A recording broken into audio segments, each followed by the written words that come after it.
राधे राधे। जय जय श्री राधे। श्री हरिवंश राधा वल्लभ लाल की जय हो। सभी संतों हरिभक्तों की जय हो। पूज्य गुरुदेव महाराज की जय हो। युगल जोड़ी सरकार की जय हो। श्री हरिवंश महाप्रभु की जय हो। डोंगरे जी महाराज की जय हो। भगवान श्री कृष्ण की जय हो। जय श्री राधे। बहुत बहुत स्वागत है आपका हमारे चैनल में। हम श्रीमद् भागवत के चतुर्थ स्कंद की कथा का श्रवण कर रहे थे। हम ध्रुव जी महाराज की कथा का श्रवण कर रहे थे, जहाँ पर भगवान आते हैं ध्रुव जी से मिलने। ध्रुव जी की इतनी कठोर तपस्या देखकर भगवान प्रसन्न हो जाते हैं और भगवान सब देवताओं से कहते हैं कि मैं ध्रुव जी के दर्शन करने जा रहा हूँ। कितनी कठोर तपस्या की ध्रुव जी ने और भगवान प्रसन्न हो गए। बस ऐसी ही तपस्या हमें करनी है कि भगवान प्रसन्न हो जाएं। उतनी तो नहीं कर सकते हम लोग, क्योंकि उस टाइम पर तो जंगलों में रहकर ये सब होता था, लेकिन अभी हम गृहस्थ हैं और कहते हैं कलयुग में तो प्रभु गृहस्थ सेवा से इतनी जल्दी रीझ जाते हैं कि तुरंत 24 घंटे में भी दर्शन दे सकते हैं। बस हमारा प्रेम वैसा होना चाहिए, हमारी भावना वैसी होनी चाहिए। आजकल के टाइम की भावना बस दूषित हो चुकी है, मन में मैल आ गया है, इसलिए उस मैल के कारण आँखों पे एक काली पट्टी, एक काली छाया आ गई है, जिसके कारण भगवान हमें दिखते नहीं हैं, रहते तो हमारे साथ ही हैं। और आइए आज अब हम आगे की कथा का श्रवण करेंगे, लेकिन उससे पहले श्री कृष्ण के चरणों की वंदना कर लेते हैं। जय श्री राधे। सच्चिदानंद रूपाय विश्वोत्पत्त्यादि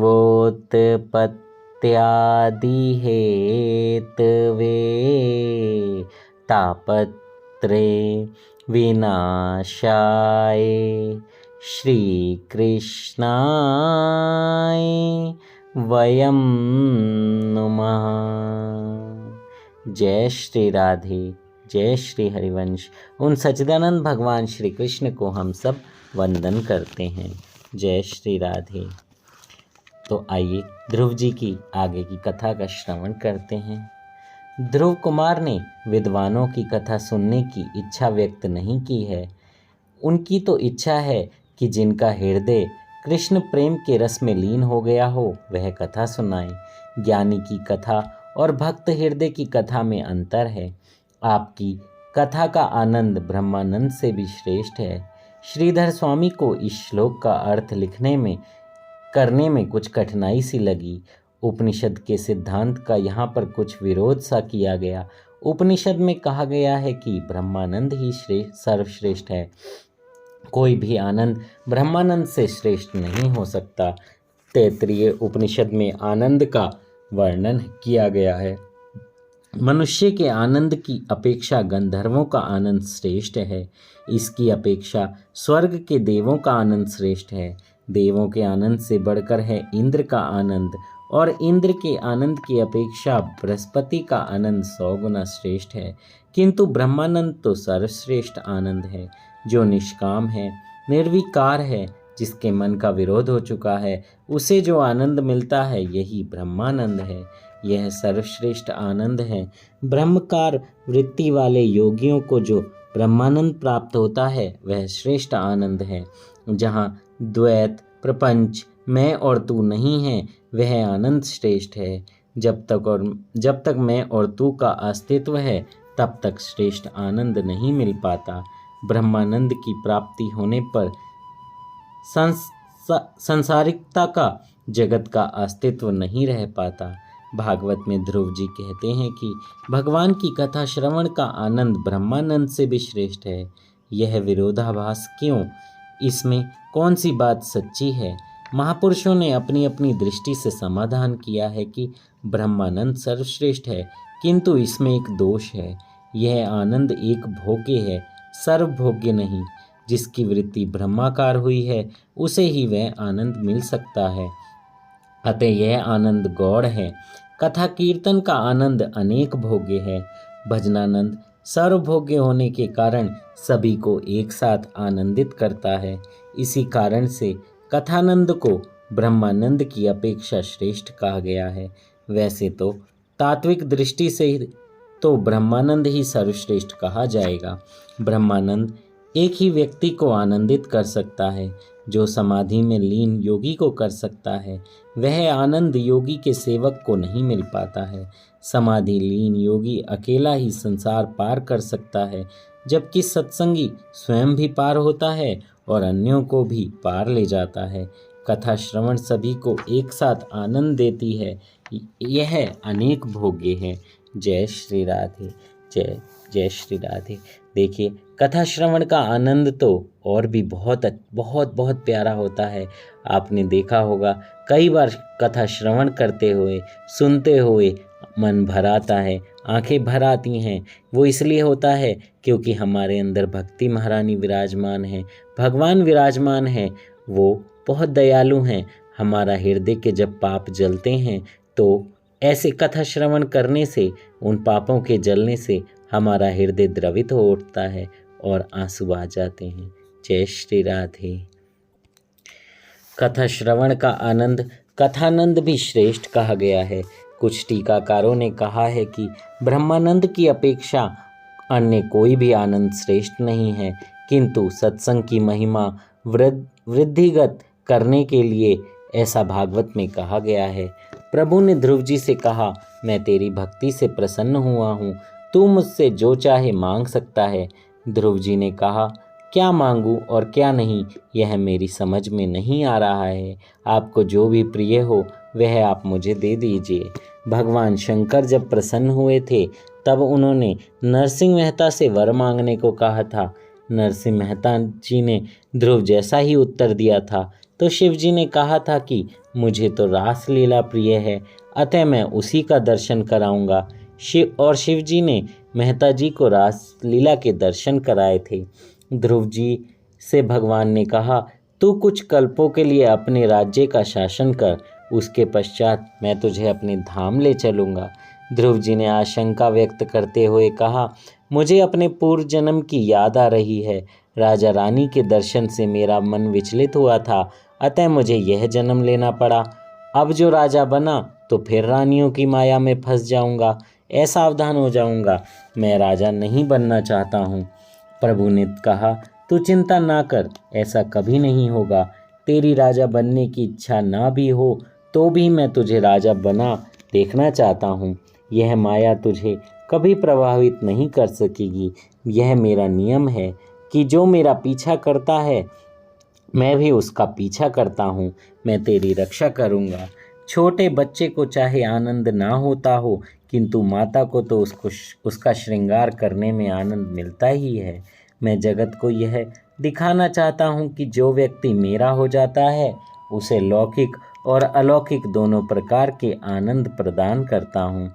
मैं अपने भक्तों को अलौकिक सुख के साथ साथ लौकिक सुख से भी लाभान्वित करता हूँ। शबरी और मीरा जैसे अटल भक्ति भाव होने पर भगवान कहते हैं कि मैं रक्षा करता रहूँगा। जीव की रक्षा जब तक स्वयं भगवान नहीं करते तब तक वह काम का नाश नहीं कर पाता। जे ही राखे रघुबीर ते उबरें तिहि काल महूँ। श्री राम ने जिनकी रक्षा करी वे कभी कामांध नहीं हुए हैं। फूल चुनने के लिए आए हुए एक राज सेवक ने ध्रुव को देखा तो उसने राजा को ध्रुव के आगमन का समाचार दिया। अनुष्ठान में बैठे हुए उत्तानपाद राजा दौड़ पड़े। जरा देखिए तो सही, 6 मास पूर्व जिस उत्तानपाद राजा ने ध्रुव को अपनी गोद में क्षण मात्र भी बैठने नहीं दिया, अब वही राजा भगवान के दर्शन करके आए ध्रुव के स्वागत के लिए दौड़ता गया। जो ईश्वर से संबंध जोड़ लेता है, जगत उसी के पीछे दौड़ने लगता है। परमात्मा जिसे अपना बनाता है उसकी शत्रु भी वंदना करते हैं। यदि तुम परमात्मा के पीछे लग जाओगे तो जगत तुम्हारे पीछे लग जाएगा। वही उत्तानपाद की जिन्होंने ध्रुव का कभी अपमान किया था, आज उसका स्वागत करने के लिए दौड़ पड़े हैं। वे सोचते हैं कि मेरे 5 वर्ष के बालक ने भगवान का दर्शन पा लिया और मैं आधी जिंदगी गुजार चुका, फिर भी सुरुचि की माया में फंसा हुआ हूँ। धिक्कार है मुझे। राजा की आंखों से आनंद अश्रु बह रहे हैं। कहाँ है मेरा ध्रुव, कहाँ है मेरा बेटा? सेवक ने कहा, देखिए महाराज, राजकुमार आपकी वंदना कर रहे हैं। तो राजा ने बालक को गले लगाकर कहा, मैं वंदन के लिए अपात्र हूँ। सुखदेव जी वर्णन करते हैं, उस समय परमानंद की वर्षा हो रही है। अब ध्रुव माताओं की वंदना करने के लिए जा रहे हैं। वे सोचते हैं कि मेरी माता ने तो कहा था कि उसकी मैं वंदना ना करूं, तो कोई वैसी बड़ी बात नहीं है, किंतु विमाता सुरुचि की तो मुझे वंदना करनी ही चाहिए। अतः ध्रुव ने जब सुरुचि को प्रणाम किया तो उसका दिल भर आया। कितना सयाना बच्चा है ये। सुनीति का हृदय तो हर्ष के मारे इतना भर आया कि वह कुछ बोल ही नहीं पाई। उसे लगा कि आज ही वह पुत्रवती हुई है, क्योंकि उसका पुत्र आज भगवान को प्राप्त करके आया है। रामचरितमानस में भी कहा गया है, पुत्रवती जुबती जग सोई, रघुबर भक्ति जासु सुत होई। जय हो। जो सभी का आशीर्वाद प्राप्त कर सकता है वही सर्वेश्वर को प्रिय लगता है। लोगों ने कहा कि ध्रुव जी ने नारायण के दर्शन किए हैं, अतः हम उनका दर्शन करके कृतार्थ हो जाएंगे। तो ध्रुव जी की नगर यात्रा का आयोजन किया गया। ध्रुव जी को हाथी पर सवार होने के लिए कहा गया, तो उन्होंने कहा कि मैं अकेला तो सवार नहीं हो सकता, मेरे भाई उत्तम को भी मेरे पास बिठाइए। उत्तम को हाथी पर पहले बिठाकर ध्रुव ऊपर सवार हुए। जो अपने भाई बहनों में, नाते रिश्तेदारों में परमात्मा का दर्शन नहीं कर सकता, उसे मूर्ति आदि में भी भगवान का दर्शन नहीं हो सकता। शब्दात्मक उपदेश का प्रभाव शीघ्र नहीं पड़ता, क्रियात्मक उपदेश का प्रभाव शीघ्र पड़ता है। सुरुचि अब पश्चाताप करने लगी। सुनीति के चरणों में मस्तक नवाकर रो रही है। उसके आंसू के साथ साथ उसके मन का मैल भी धुल गया। ध्रुव कुमार का राज्याभिषेक किया गया और भ्रमी के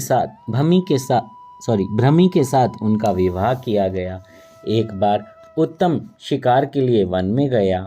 वहां यक्ष के साथ युद्ध होने पर उसकी मृत्यु हो गई। ऐसा दुखद समाचार सुनकर ध्रुव जी वहां पहुंचे और भीषण युद्ध करके वह यक्षों का संहार करने लगे। उस समय ध्रुव के पितामह महाराज मनु वहां पधारे। उन्होंने ध्रुव से कहा, बेटे, वैष्णव वैर नहीं करते, विष्णु भगवान के परम स्वरूप हैं। अपनी छाती पर लात मारने वाले भृगु ऋषि को भी विष्णु भगवान ने प्रेम ही दिया। शिव जी वैराग्य के स्वरूप हैं। अति प्रेम और अति वैराग्य दोनों का निर्वाह कठिन है। ज्ञानी को चाहिए कि वह अतिशय वैराग्य से रहे और वैष्णव को चाहिए कि वह अतिशय प्रेम करे। महाराज मनु कहते हैं, अपनों से बड़ों के प्रति सहनशीलता, छोटों के प्रति दया, समान वयस्कों के साथ मैत्री और समस्त जीवों के साथ समान बर्ताव करने से सर्वात्मा श्रीहरि प्रसन्न होते हैं।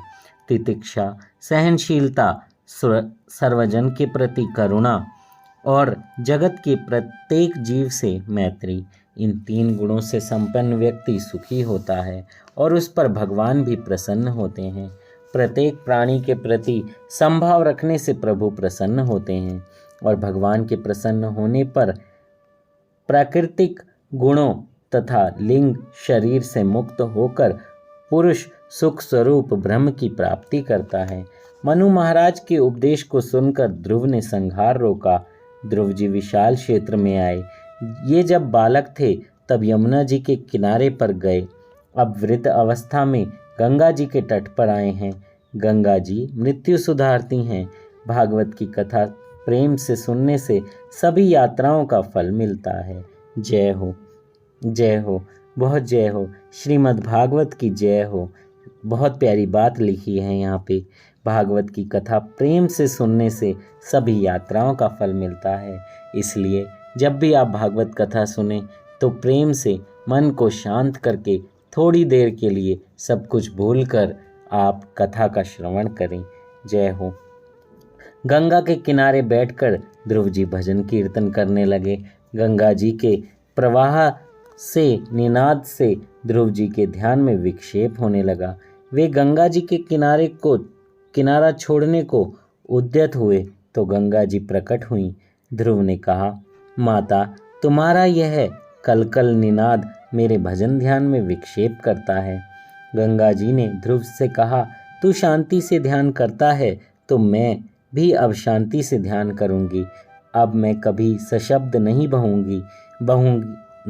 तू यहाँ से जाना नहीं। गंगा जी शांत हो गईं। ऋषिकेश के समीप ध्रुवाश्रम के पास गंगा जी आज तक शांति हैं। केवल ध्रुवाश्रम के निकट ही गंगा जी शांत हैं और किसी स्थान पर नहीं। एक बार भगवान की आज्ञा से ध्रुव कुमार को अपने साथ ले जाने के लिए विमान लेकर पार्षद आए। गंगा तट छोड़कर वैकुंठ जाने की ध्रुव जी की इच्छा नहीं हो रही है। वे सोचते हैं कि गंगा तट पर रहकर सत्संग, भजन, ध्यान आदि में जो आनंद मुझे मिल रहा है वह वैकुंठ में कैसे प्राप्त होगा।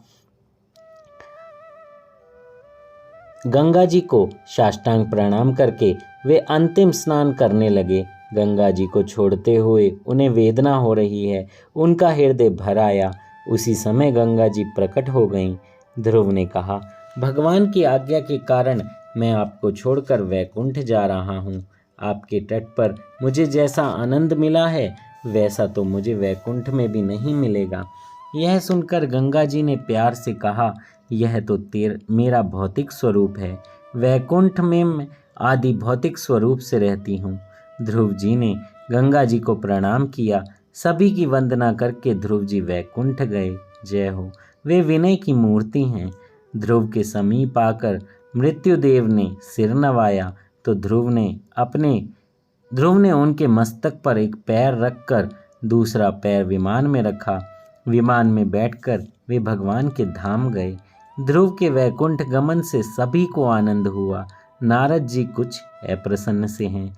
वे सोचते हैं कि मृत्युदेव के सिर पर पांव रखकर विमान में बैठकर मेरा शिष्य वैकुंठ में पहुंच गया।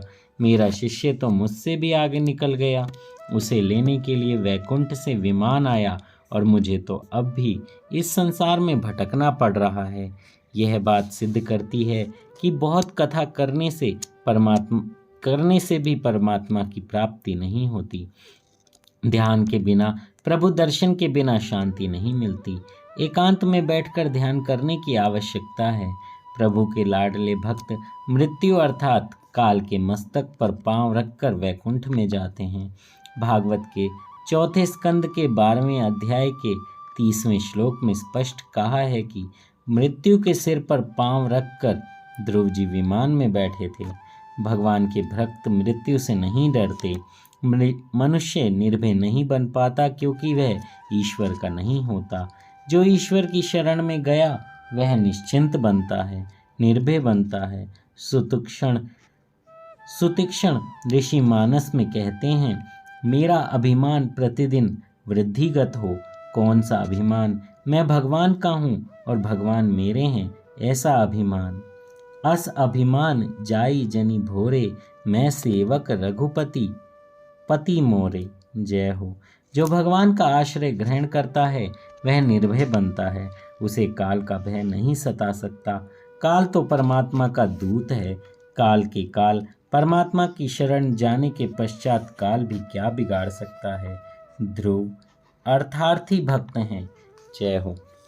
ध्रुव ने भगवान की शरणागति स्वीकार करी और भगवान ने उनको दर्शन दिए, राज्य दिया और वैकुंठ वास भी दिया। यह है भगवान की अनन्य शरणागति का फल। जय हो। भगवान श्री कृष्ण की जय हो। ध्रुव का दृष्टांत बताता है कि अटल निश्चय से कठिनतम कार्य सिद्ध होता है, किंतु यह निश्चय कैसा होना चाहिए? देहम वा पातयामि कार्यम वा साधयामि। जय हो। कार्य सिद्ध करूँगा और नहीं तो देह त्याग करूँगा।